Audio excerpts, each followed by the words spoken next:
A microprocessor is the brain inside a computer. It's made up of a microchip on an electronic card.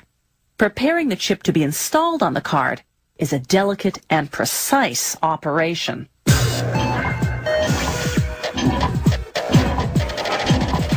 Scientists built the first computer in 1937, but it could only do algebra. The first general-purpose computer in 1946 was the size of 20 refrigerators. During the 1950s, transistors replaced bulky vacuum tubes. Then integrated circuits replaced transistors. But the biggest breakthrough came in 1971 with the microprocessor. All the components on one minuscule chip. That's what made the personal computer possible.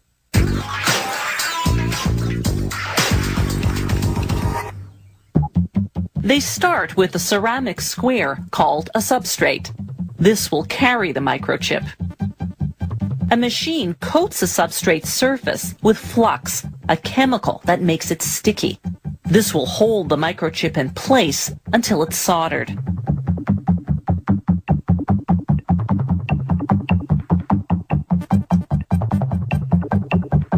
The factory receives the microchips ready-made, with all the circuits in place. They place a microchip on each substrate.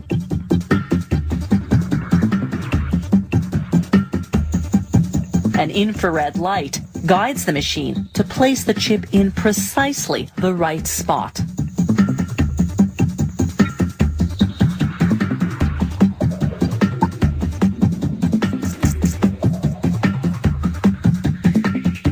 They pull a sample from the production line to further verify the positioning with a microscope.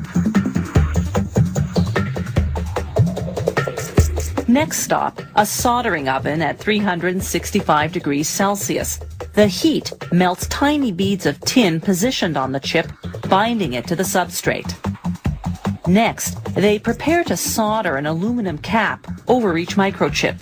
The cap will have two functions: to protect the chip and to dissipate the heat the chip generates.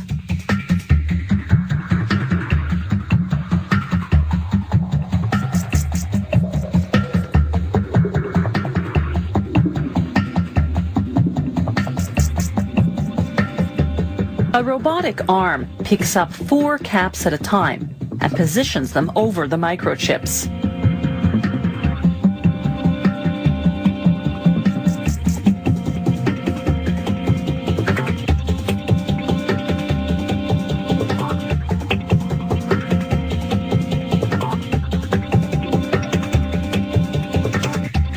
They go into a soldering oven at 150 degrees Celsius for about an hour.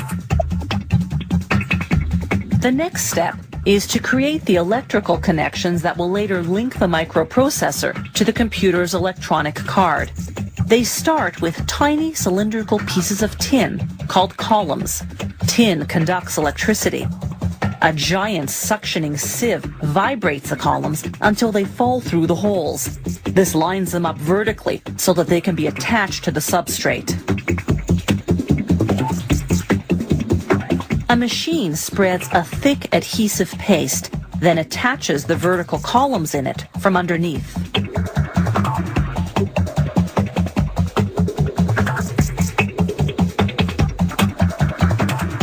A robotic arm positions the chip-carrying substrate onto the pasted columns. The result is a microchip with 1,000 connections.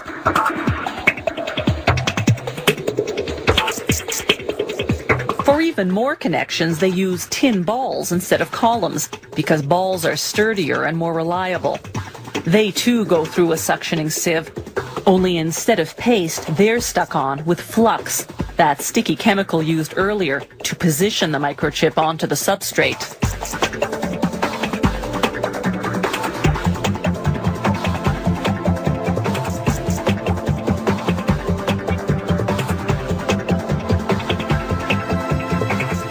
The finished microchip unit goes into a bath of water and solvents to remove any excess flux or other residues.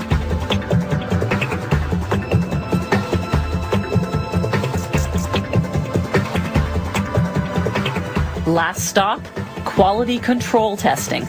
Up to 12 hours in an oven heated to 140 degrees Celsius. From here, the microprocessor unit goes to another factory where it's soldered onto an electronic card, which then goes into a computer.